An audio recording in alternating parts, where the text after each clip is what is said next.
പെൻഷനുമായി ബന്ധപ്പെട്ട വാർത്തയിലേക്ക് എല്ലാവർക്കും സ്വാഗതം. എല്ലാവിധ സർക്കാർ അറിയിപ്പുകളും നിങ്ങളിലേക്ക് എത്താൻ ഈ ചാനൽ സബ്സ്ക്രൈബ് ചെയ്യുക. ക്ഷേമ പെൻഷൻ വിഷുവിന് മുൻപ് ലഭിച്ചവർക്ക് വീണ്ടും സഹായം നൽകാൻ സർക്കാർ. 2025 ഏപ്രിൽ മാസത്തിലെ ആനുകൂല്യ വിതരണ നടപടിക്രമങ്ങൾ സർക്കാരിന്റെ ഭാഗത്തു നിന്നും ആരംഭിക്കുന്നു. 5 ഇനം സാമൂഹിക സുരക്ഷാ പെൻഷനുകളിലായി 55 ലക്ഷത്തോളം വരുന്ന പെൻഷൻ ഗുണഭോക്താക്കൾക്ക് ഏപ്രിൽ മാസത്തിലെ തനത് പെൻഷൻ തുകയായ 1600 രൂപ വീതവും ഇതോടൊപ്പം തന്നെ 7 ലക്ഷത്തോളം വരുന്ന NSIP പെൻഷൻ ഗുണഭോക്താക്കൾക്ക് കേന്ദ്രവിഹിതം ഉൾപ്പെടെയുള്ള തുകയും എത്തിച്ചേരും. നിലവിലിപ്പോൾ വിഷുവിനോടനുബന്ധിച്ച് 1600 രൂപയുടെ വിതരണമാണ് ആരംഭിച്ചിരിക്കുന്നത്. ഈ വിതരണം ഈ ആഴ്ചയോടെ പൂർത്തീകരിച്ച ശേഷം ഒരു ഗഡു കുടിശ്ശിക കൂടി എല്ലാ പെൻഷൻ ഗുണഭോക്താക്കളുടെ അക്കൗണ്ടുകളിലേക്കും കൈകളിലേക്കും എത്തിച്ചേരും.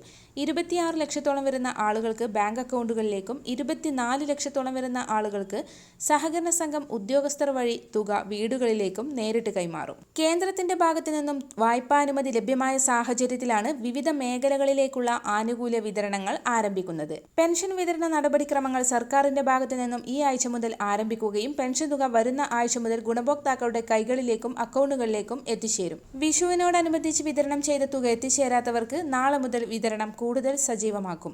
എല്ലാവിധ സർക്കാർ അറിയിപ്പുകളും നിങ്ങളിലേക്ക് എത്താൻ ഈ ചാനൽ സബ്സ്ക്രൈബ് ചെയ്യുക.